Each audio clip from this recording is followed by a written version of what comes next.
Hello movie lovers, welcome back to another video of শ্রেষ্ঠ review. আজকের ভিডিওতে আমরা কথা বলতে চলেছি খাদানের অফিসিয়াল ট্রেলার, যা কিছুক্ষণ আগে ইউটিউবে ড্রপ করে দেওয়া হয়েছে। এখন এই ভিডিওতে আমরা খাদানের এই ট্রেলারের রিভিউ করব। তো চলুন ভিডিওটিকে শুরু করা যায়।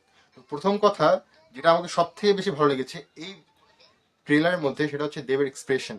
আপনি যদি দেবের এক্সপ্রেশন দেখেন, অনেক সুন্দর। এবং যেভাবে প্রত্যেকটা ক্যারেক্টারকে দেখানো হচ্ছে, নট অনলি দেব, যিশুদাকে অনেক ভালোভাবে দেখানো হচ্ছে, প্লাস যত অভিনেতাগুলো রয়েছে তাকেও খুব ভালোভাবে দেখা হচ্ছে। জন আব্রাহাম, এমনকি অনির্বাণ চক্রবর্তীকেও অনেক ভালোভাবে দেখানো হচ্ছে।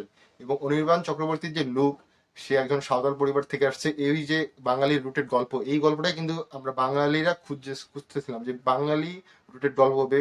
এরকম না যে সাউথ ইন্ডিয়ান স্টাইলের অ্যাকশন থাকবে না, সেসব যেমন থাকবে, তার উপর আমরা বাংলা গল্প যেরকম হয়, বাংলার সাধারণ মানুষ যে সকল গল্প দিয়ে যাচ্ছে, বাংলার আসলে একটা বাঙালি আনা যত থাকে, এই জিনিসটা আমি কিন্তু আবার খুব মিস করতেছিলাম আগের মুভিগুলোতে, যেগুলা মাস কমার্শিয়াল মুভি হচ্ছিল।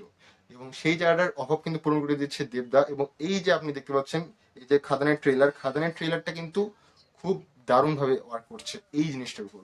এর পরবর্তীতে যে সকল জিনিস দেখা যাচ্ছে, ম্যাক্সিমাম ট্রেলারটা যেখান থেকে শুরু হয়, সেই রাজার গল্পটা বলো না, এটা যদি তুমি একটু লক্ষ্য করে দেখবে, তাহলে দেখবে যে বাঘাযতীনের ট্রেলার সময় কিন্তু এই সেম প্যাটার্নের ট্রেলার কিন্তু আমরা দেখেছি। এরকম নয় যে এটা অন্য কোনোভাবে উপস্থাপন করা হচ্ছে, উপস্থাপনটা হচ্ছে সেই বাঘাযতীনের মতো করেই। কিন্তু বাঘাযতীন মুভির ট্রেলারটা যদি দেখবে, মানুষের এক্সপেকটেশন খুব বেশি ছিল যে অনেক কিছু ফাইট সিন থাকবে, এইসব কিন্তু তখন দেওয়া ছিল না। কিন্তু সেই জায়গাতে এই ট্রেলারটা কিন্তু সেই অভাবটা পূরণ করে দিয়েছে। এবং ওই একই প্যাটার্নের ট্রেলার, বাট এখানে কিন্তু অনেক অ্যাকশন সিন রয়েছে। এবং অ্যাকশন সিনগুলো যদি আপনি ভালো করে লক্ষ্য করেন, তাহলে দেখবেন যে প্রত্যেকটা অ্যাকশন সিনে আপনার ফিজিক্সের লকে ব্রেক করছে, এবং যেটা কিন্তু দেখতে খুব ভালো লাগছে। এবং দেবের যে এক্সপ্রেশন, দুটো ক্যারেক্টারের আলাদা আলাদা এক্সপ্রেশন রয়েছে। শ্যাম মাহাতরের আলাদা এক্সপ্রেশন, তার ছেলের আলাদা এক্সপ্রেশন। এই এক্সপ্রেশন গুলো কিন্তু ভালো করেছে এবং প্রচুর খেটেছে, এটা হচ্ছে সব থেকে বড় বিষয়। এবং আরেকটা বিষয়, ট্রেলারটা কিন্তু আপনার 15 তারিখে চলে আসার কথা ছিল, কিন্তু আনা হয়নি। কারণ আপনি দেখবেন বিজিএমটা যদি আপনি লক্ষ্য করেন, বিজিএম এর মধ্যে কিন্তু অনেক কিছু চেঞ্জেস করা হয়েছে। আপনি শুরুর দিকে এরপর হচ্ছে যদি ভিএফএক্স এর কাজ বলি, ভিএফএক্স এর যে কাজটা রয়েছে, আমরা যে ট্রেন্ডটা দেখতেছি, পুরোনো যে ট্রেন্ডটা, এই ট্রেন্ডটা কিন্তু ভিএফএক্স দ্বারা নিয়মিত। এবং আপনি কিন্তু কখনো বুঝতে পারবেন না যে হ্যাঁ, এটা ভিএফএক্স খুব ভালোভাবে ওয়ার্ক করছে। সেই জিনিসটা আমরা যদি বুঝতে পারছি না, এটা কিন্তু ভালো লেগেছে। এছাড়া যে ডায়লগগুলো রাখা হয়েছে, সুজিত রেণু দত্ত খুব দারুণ ডায়লগ লেখে। অ্যাকশন ভুলে গেছি, ওই যে ডায়লগটা ছিল, সেই ডায়লগটা কিন্তু বেশ ভালো। এবং এখানে কিন্তু ওই ডায়লগটা ইউজ করা হয়নি, এখানে যে সকল ডায়লগ ইউজ করা হয়েছে সেটা কিন্তু ভালো। এবং ডিসক্রিপশনে যদি আপনি লক্ষ্য করেন, তাহলে এখানে দেখবেন যে সাপ কাটলে মানুষ মরে, লোভে সেই সাপের মনি, শাক দিয়ে মাছ ঢাকছো, বলবো কথা কয়লা খনি। এই যে ডায়লগটা, এই ডায়লগটাও আমার মনে হয় সৃজিত রেণু দত্তর লেখা, এবং এটাও কিন্তু ভালোভাবে ওয়ার্ক করছে। এর পরবর্তীতে যে জিনিসটা আমার সবথেকে ভালো লেগেছে, সেটা হচ্ছে কালার গ্রেডিং। আমরা প্রথমে যখন খাদানের টিজার এসেছিল, তখন আমরা যে কালার গ্রেডিংটা দেখছিলাম, সেটা কিন্তু আমাদের সাল্লার কেজিএফ এর ফিল দিচ্ছিল। সেই কালার গ্রেডিংটাকে পুরোটা চেঞ্জ করে দেওয়া হয়েছে একবার। ভাবা যায় 2 মাসের মধ্যে পুরো কালার গ্রেডিং চেঞ্জ করে দেওয়ার পর নতুন করে তারা দিন রাত কাজ করছে। আমি যদি আপনি লক্ষ্য করেন, সৃজিত দত্ত যে এই মুভির ডিরেক্টর, তিনি রাত 1-2টা পর্যন্ত কাজ করছেন অফিসে, শুধুমাত্র কালার গ্রেডিং এর উপর, প্লাস বিভিন্ন এডিট, বিজিএম ইত্যাদির উপর কিন্তু কাজ করে যাচ্ছেন। এবং এটা শুধুমাত্র আমাদের জন্য বাংলা সিনেমা, এই যে সিনেমা খাদান মুভিটা, এটা বাংলা মাস কমার্শিয়াল মুভির কিন্তু একটা সব থেকে বেস্ট মুভি হতে চলেছে। এই মুভিটা যদি ওয়ার্ক করে, বাংলাতে ইন ফিউচার অনেক ভালো ভালো সিনেমা কিন্তু আসবে। এবং এখন এটা পুরোটা দর্শকের হাতে, তারা গ্রহণ করবে কি করবে না, দেখতে যাবে কি যাবে না। এবং অনেক দেখবেন যে কলকাতায় অনেকগুলো সিঙ্গেল স্ক্রিন খুলে যাচ্ছে শুধুমাত্র খাদানের জন্য। এবং পুষ্পা যে মুভিটা এসেছিল আল্লু অর্জুনের, সেটা তো হোল্ডার লাগা হয়েছে, তার থেকে বড় হোল্ডার কিন্তু রাখা হয়েছে বাংলার সিনেমা খাদানের জন্য। এবং এটা কিন্তু দারুণ। এবং এবার যদি ট্রেলার এডিটের কথা বলি, তো এডিটের কথা বলতে গেলে ট্রেলার এডিট যেটা করেছিল দীপায়ন রয়, এবং এই এডিটটা কিন্তু খুব ভালো ওয়ার্ক করছে। এমনকি টিজার, প্রি ট্রেলার দুটাতেই কিন্তু ওয়ার্ক করছিল, এটাতেও কিন্তু ওয়ার্ক করছে।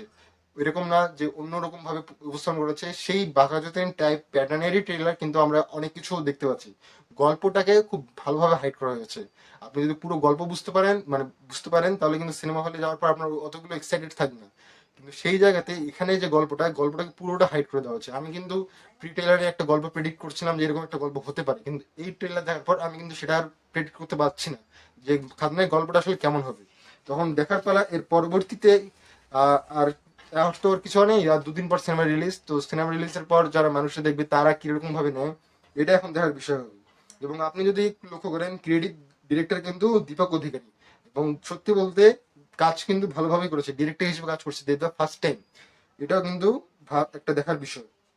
এবং দুদিন আগে ট্রেলার লঞ্চ করা হয়েছে। আমার মনে হয় এটা কিন্তু একটা ভালো দিক। এবং আপনার লাস্টের দিকে যদি একটা লক্ষ্য করেন, উম্মাথু গানটাকে লেখা হয়েছে, ওই জায়গাটা যদি আপনি লক্ষ্য করেন, ওটা কিন্তু জাস্ট ফর এন্টারটেনমেন্ট।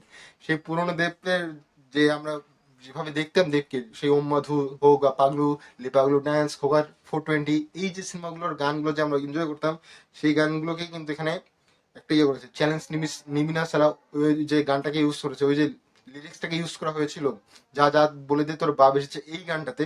এবং এখানে কিন্তু ট্রেলারের লাস্টে ওম্মাধু গানের যে ইয়াটা, সেটা কিন্তু ইউজ করা হয়েছে। এবং এটা আমার মনে হয় রিলস হবে প্লাস অন্যান্য জায়গাতে ইউজ হবে। এটা কিন্তু একটা খুব ভালো দিক। এছাড়াও যদি আপনি লক্ষ্য করেন যে যা যা বলে দে তোর বাপ এসেছে, এই গানটার যে বিজিএমটা ছিল আমরা প্রি ট্রেলারে যেটা দেখেছি, ওটার থেকে এই বিজিএমটা কিন্তু আলাদা। তো এটাও কিন্তু একটা দেখার বিষয়। প্লাস দুজনের বন্ধুত্বকে দেখানো হচ্ছে। এবং এখানে ভিএফএক্স এর কাজটা কিন্তু খুব ভালো হয়েছে, কালার গ্রেডিংটাও ভালো লাগছে আমাকে। এবং যেভাবে দেবদা মারছে, মানে দেব মারছে, সেই জিনিসগুলো কিন্তু বেশ ভালোভাবে ওয়ার্ক করছে। ফিজিক্স সে ল গুলোকে ব্রেক করছে, এইসব কিন্তু আমরা সাউথ ইন্ডিয়ান মুভিতেই অনেক বেশি দেখেছি।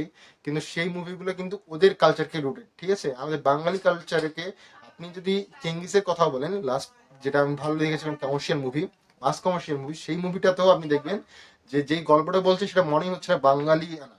কিন্তু এই খাদানের গল্প পুরোপুরি বাঙালি আনা, যেটা আপনাকে বেশ ভালো লাগবে। এই ছিল এখন পুরো পুরো বিষয়। এখন দেখা যাক কেমন ওয়ার্ক করে movie. First day box office collection নিয়ে অবশ্যই আলোচনা করব। এবং আপনাদের কেমন লাগলো ট্রেলার রিভিউটা অবশ্যই কমেন্ট বক্সে জানিয়ে দিন। যদি ট্রেলারটা ভালো লাগে অবশ্যই বলিয়েন এবং বন্ধুদের মাঝে শেয়ার করে দেন। বাই ফ্রেন্ডস, দেখা হচ্ছে, বাই।